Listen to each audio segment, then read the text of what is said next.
छोलिया हो या लोबिया, सफेद चने या काले चने,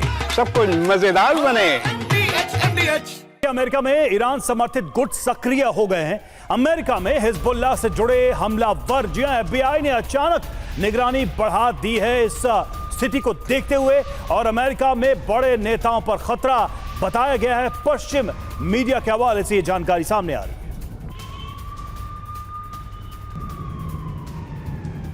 तो देखिए अमेरिका के अंदर किस तरह का नया खतरा मंडरा रहा है, और यह भी आशंका जाहिर की जा रही है कि अमेरिका के बड़े नेताओं को निशाना बनाया जा सकता है। आतंकी गुटों के द्वारा FBI ने निगरानी बढ़ा दी है। हिजबुल्लाह से जुड़े हमलावर इस तरह के किसी हमले को अंजाम दे सकते हैं। पश्चिमी मीडिया के हवाले से यह जानकारी दी गई।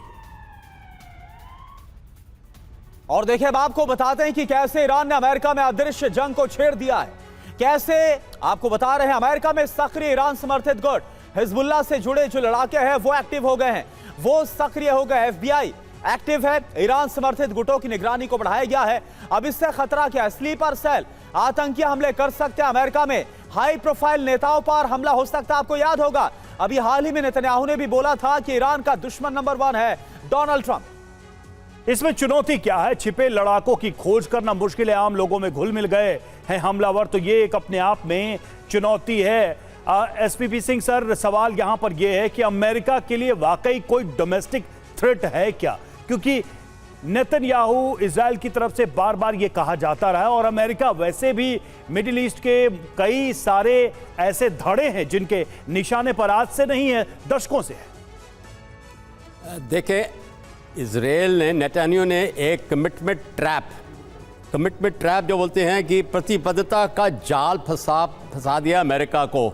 नेतन्याहू की लीडरशिप का यही स्टाइल रहा है, और वो जो कमिटमेंट ट्रैप है अभी अमेरिका का, उसमें ट्रंप इसीलिए 2 हफ्ते का उसने टाइम बताया है करने के लिए, क्योंकि उसको इंफॉर्मेशन और स्ट्रेटजिक इन्फ्लुएंस का स्पेस मिल रहा है, टाइम मिल रहा है। और अमेरिका में क्या है कि जो अमेरिकन्स नहीं चाहते, 64% अमेरिकन्स नहीं चाहते कि किसी प्रकार से लड़ाई लड़ी जाए। खास करके जब ट्रंप ने एक अमन का बात करता आया कि जब मैं मेरे राज में मैं लड़ाइयों को बंद कराऊंगा, अभी मामला उल्टा हो रहा है। तो और उसका सामना भी देखें, इजराइल का है प्रीएम्प्टिव स्ट्राइक का मामला, और ईरान का क्या है, रिंग ऑफ फायर और प्रॉक्सी वॉर। इसलिए अब ये धमकियाँ शुरू हो रही हैं। अभी तक 9 दिन हो गए है, इसका जो एक्सेस ऑफ रेजिस्टेंस है वो चुप रहा है, और हमारी समझ में कई बोल रहे हैं कि चलो उनकी काफ़ी पिटाई हुई है इजराइल के हाथों से, इसलिए चुप है। नहीं, उनकी स्ट्रैटेजी है कि जब लड़ाई की हालात बढ़ेगी, अमेरिका आएगा, तो फिर ये एक्सेस ऑफ रेजिस्टेंस अपने इलाके से भी बाहर रीच आउट करेगा। और सबसे बढ़िया खतरनाक टारगेट सेंसिटिव है अमेरिका का होमलैंड। तो इसलिए ट्रंप ने बहुत सोच के 2 हफ्ते का टाइम दिया है। लेकिन सर ये तो वही गलती हो जाएगी जो ओसामा बिन लादेन ने किया। बिल्कुल सही कह रहे हैं आप कि अमेरिका को आप गाजा में ले आएंगे, आप लेबनान में ले आएंगे, आप ईरान में ले आएंगे, अगर ऐसा कोई भी आप एक्ट करते हैं अमेरिका के होमलैंड पे। तो बिल्कुल सही है।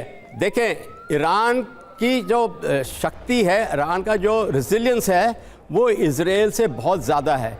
और ये जो लड़ाई लड़ेंगे, नॉन कॉन्टैक्ट वॉर अगर लड़ेंगे, तो ईरान के ऊपर कैसे कब्जा करेंगे? बहुत कम, इसलिए मैं आपको रोक रहा हूं पूरी माफी के साथ। लेकिन ऐसे में ये लग रहा है कि ये जो ईरान की साजिश है विद इन अमेरिका, जिसका पर्दाफाश खुलासा हो रहा है, ऐसे में 2 हफ्ते का वक्त जरूर मांगा है। लेकिन अब कोई कंफ्यूजन भी डोनाल्ड ट्रंप के सामने नहीं रहेगी कि उसे क्या करना है।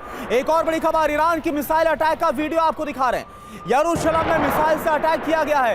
ये देखिए आप, इजराइल की राजधानी पर किस तरह से हमला किया गया है, तस्वीरें आपके सामने।